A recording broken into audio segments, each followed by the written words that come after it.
अमवा के डरिया पर बोलेला सुगनावा हो, बोलिया बोलेला लखरा। अमवा के डरिया पर बोलेला सुगनावा हो, बोलिया बोलेला लखरा।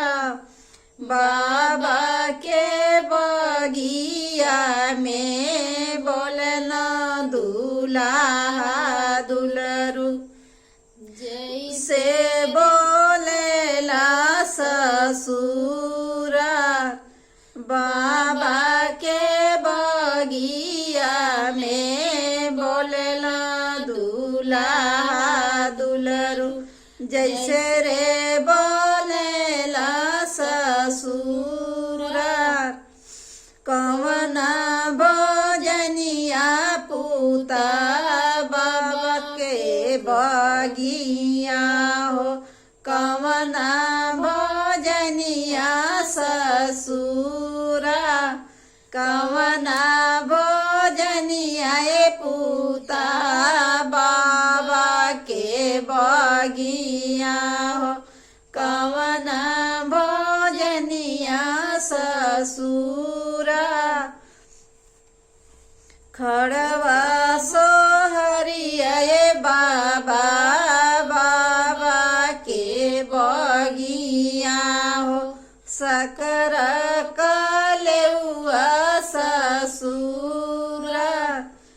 खड़वा सोहरिया बाबा बाबा के बगिया हो, सकरा कलेउआ ससुरा।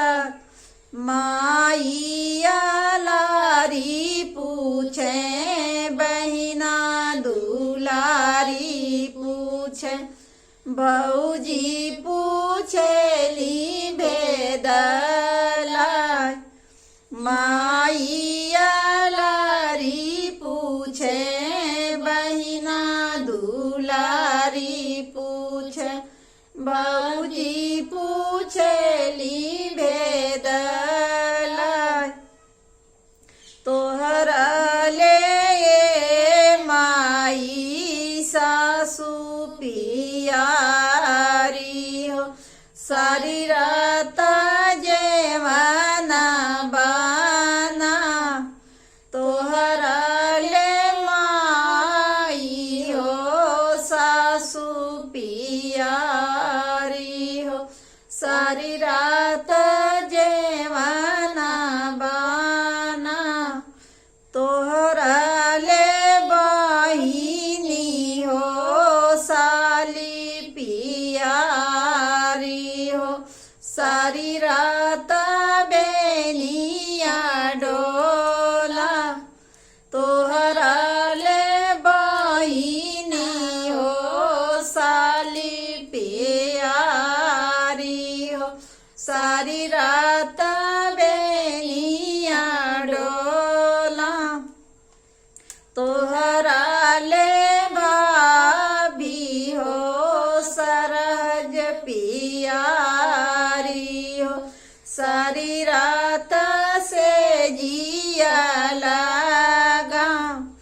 तोहरा ले भाभी हो सरहज पियारी हो, सारी रात से जिया लगा।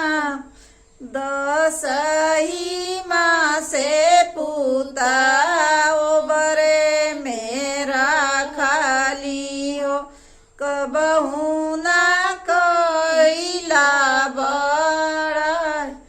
दसही माँ से पूता ओदरे मेरा खाली हो, कबहू ना कैला बड़ा। एक ही राते पूता गैला ससुरारी हो, ससुर जी का ये तनी बड़ा।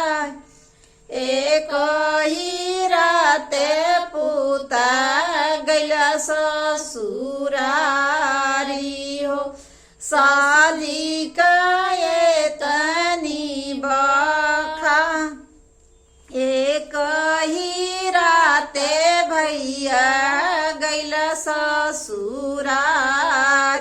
हो साली कये तनी बड़ा एक ही राते देवरू गैल ससुरारी हो सरहज कये तनी बड़ा एक ही राते देवरू गैल ससुरारी हो सरहज कये तनी बड़ा।